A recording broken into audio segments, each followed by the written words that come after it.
అనుదిన నిత్యజీవపు మాటలు. దేవుని నామానికి మహిమ కలుగునుగాక. దేవుని వాక్యాన్ని చదువుకుందాము. ఆయన వారి కన్నుల ప్రతి బాష్ప బిందువును తుడిచివేయను.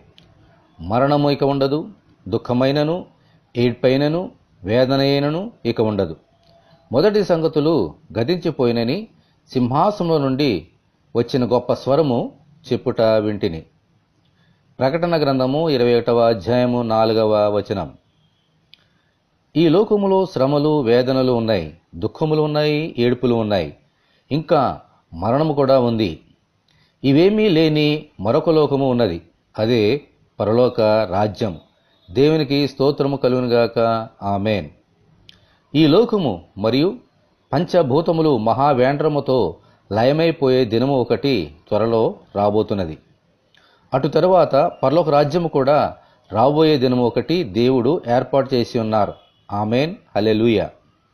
ఆ దేవుని రాజ్యంలోనికి వెళ్ళాలంటే ఆ సంతోషము, సమాధానము, దేవునితో సహవాసము, ఆనంద బాష్పాలు కలిగిన ధన్యకరమైన జీవితము పొందాలి అంటే ఒక్కటే మార్గం. నేనే మార్గము, సత్యమును, జీవమునే ఉన్నానని చెప్పిన యేసు ప్రభువును మన హృదయంలో చేర్చుకోవాలి. ఆయన యందు విశ్వాసముంచాలి. ఆయన ఆజ్ఞలను పాటించాలి. ప్రభువా, మిమ్ములను మా హృదయంలో చేర్చుకుని మీ ఆజ్ఞలను పాటించుచు రాబోతున్న పరలోక రాజ్యంలో ప్రవేశించినట్లు దయచేయమని ప్రభువైన యేసుక్రీస్తు ద్వారా మనమందరము దేవుని ప్రార్థన చేసుకుందాము. ప్రభువా, మీకు వందనాలు తండ్రి. ఈ లోకములో శ్రమలు తప్పవని మీరు మాకు బోధించారు. ఈ లోకంలో ఎన్ని శ్రమలు, వేదనలు, దుఃఖములు, ఏడుపులు ఉన్నా, మరణమున్నా, ఓ ప్రభువా, మేము ఏమాత్రం భయపడక ఇవన్నీ లేనటువంటి రాబోతున్న పరలోక రాజ్యము అనేటువంటి గొప్ప ధన్యకరమైన రాజ్యము కొరకు నిరీక్షణ కలిగి, విశ్వాసము కలిగి ఎదురు చూచినట్లుగా సహాయం దయచేయండి.